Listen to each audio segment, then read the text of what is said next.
ಈ ವಿಡಿಯೋದಲ್ಲಿ ಸ್ವಾತಿ ನಕ್ಷತ್ರದವರು ತಮ್ಮ ನಕ್ಷತ್ರ ದೋಷ ನಿವಾರಣೆಗಾಗಿ ಹಾಗೂ ಕಷ್ಟಗಳ ಪರಿಹಾರಕ್ಕಾಗಿ ವಿಷ್ಣು ಸಹಸ್ರನಾಮದ ಯಾವ ಶ್ಲೋಕವನ್ನ ಪಠಣ ಮಾಡಬೇಕು ಈ ಬಗ್ಗೆ ತಿಳಿಸ್ಕೊಡ್ತಾ ಇದ್ದಾರೆ ಆಧ್ಯಾತ್ಮಿಕ ಚಿಂತಕಿ ಲೇಖಕಿ ಶ್ರೀಮತಿ ಅರುಣಾ ಉದಯ ಭಾಸ್ಕರ್ ಅವರು. ನಕ್ಷತ್ರ ಹಾಗೂ ಎಷ್ಟನೇ ಪಾದ ಅಂತ ತಿಳ್ಕೊಂಡು ಅದಕ್ಕನುಗುಣವಾಗಿ ವಿಷ್ಣು ಸಹಸ್ರನಾಮದ ಸ್ತೋತ್ರವನ್ನು ಪ್ರತಿನಿತ್ಯ ಕನಿಷ್ಠ 11 ಬಾರಿ ಪಾರಾಯಣ ಮಾಡಿಕೊಂಡ್ರೆ ಎಲ್ಲ ತೊಂದರೆಗಳು, ಅನಾರೋಗ್ಯ, ಆರ್ಥಿಕ ಸಮಸ್ಯೆ, ಬೇಸರ ಹಾಗೂ ಗ್ರಹಚಾರಗಳು ಸಂಪೂರ್ಣವಾಗಿ ನಿವಾರಣೆಯಾಗುತ್ತದೆ.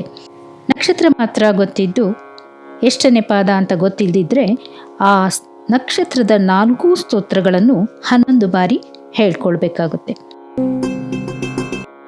ಸ್ವಾತಿ ನಕ್ಷತ್ರದ ಮೊದಲನೇ ಪಾದದವರಿಗೆ ಮಹರ್ಷಿ ಕಪಿಲಾಚಾರ್ಯ ಕೃತಜ್ಞೋ ಮೇದಿನೀಪತಿ ತ್ರಿಪದಸ್ತ್ರಿದಶಾಧ್ಯಕ್ಷೋ ಮಹಾಶೃಂಗ ಕೃತಾಂತಕೃತ.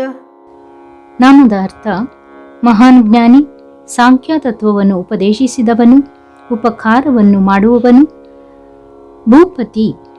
ಅಕಾರ, ಉಕಾರ ಮತ್ತು ಮಕಾರಗಳೆಂಬ 3 ಅಕ್ಷರಗಳಿಂದ ಕೂಡಿ ಓಂಕಾರನಾದವನು, 33 ದೇವತೆಗಳ ಒಡೆಯನು, ಬೃಹತ್ತಾದ ಕೋರಿಗಳಿಂದ ವರಾಹಾವತಾರವನ್ನು ತಾಳಿದವನು, ಸಿದ್ಧಾಂತವನ್ನು ಘೋಷಿಸಿದವನು.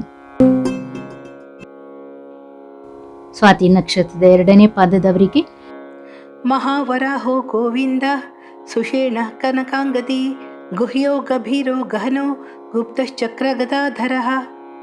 ನಾಮದ ಅರ್ಥ ಮಹಾವರಾಹ ರೂಪವನ್ನು ತಾಳಿದವನು, ವೇದಗಳ ಮುಖಾಂತರ ಲಭಿಸುವವನು, ಶುದ್ಧ ಸತ್ವವುಳ್ಳ ಆತ್ಮವನ್ನು ಹೊಂದಿರುವವನು, ಚಿನ್ನದ ಆಭರಣಗಳನ್ನು ಧರಿಸಿರುವವನು, ಭೇದಿಸಲಾಗದವನು, ಗುಪ್ತವಾಗಿರುವವನು, ಚಕ್ರ ಮತ್ತು ಗದೆಯನ್ನು ಆಯುಧವನ್ನಾಗಿ ಉಳ್ಳವನು. ಸ್ವಾತಿ ನಕ್ಷತ್ರದ 3ನೇ ಪಾದದವರಿಗೆ ವೇದ ಸ್ವಾಂಗೋ ಅಜಿತ ಕೃಷ್ಣೋ ದೃಢ ಸಂಕರ್ಷಣೋಚ್ಯುತಃ ವರುಣೋ ವಾರುಣೋ ವೃಕ್ಷ ಪುಷ್ಕರಾಕ್ಷೋ ಮಹಾಮನಾಹ. ಪ್ರಪಂಚದ ಲೌಕಿಕ ಮತ್ತು ಆಧ್ಯಾತ್ಮಿಕ ವಸ್ತುಗಳಿಗೆ ಕಾರಣನಾದವನು, ಯಾವಾಗಲೂ ಗೆಲುವನ್ನು ಹೊಂದಿರುವವನು, ಎಲ್ಲರನ್ನು ಆಕರ್ಷಿಸುವವನು, ತನ್ನ ಕೆಲಸ, ಮಾತು ಮತ್ತು ಯೋಚನೆಗಳಲ್ಲಿ ದೃಢತೆಯನ್ನು ಹೊಂದಿರುವವನು, ಎಲ್ಲರನ್ನು ತನ್ನೆಡೆಗೆ ಆಕರ್ಷಿಸುವವನು, ತನ್ನ ಸ್ಥಾನಕ್ಕೆ ಚ್ಯುತಿ ಇಲ್ಲದವನು, ಎಲ್ಲರನ್ನೂ ತನ್ನ ಯೋಗ ಮಾಯೆಯಿಂದ ಆವರಿಸಿರುವವನು, ವರುಣನ ಮಗನು, ವೃಕ್ಷದಂತೆ ಆಶ್ರಯವನ್ನು ನೀಡುವವನು, ಹೊಳೆಯುವ ಕಣ್ಣುಗಳನ್ನು ಹೊಂದಿರುವವನು. ಸ್ವಾತಿ ನಕ್ಷತ್ರದ 4ನೇ ಪಾದದವರಿಗೆ ಭಗವಾನ್ ಭಗಹಾನಂದಿ ವನಮಾಲಿ ಹಲಾಯುಧ ಆದಿತ್ಯೋ ಜ್ಯೋತಿರಾದಿತ್ಯ ಸಹಿಷ್ಣುರ್ಗತಿ ಸತ್ತಮಃ.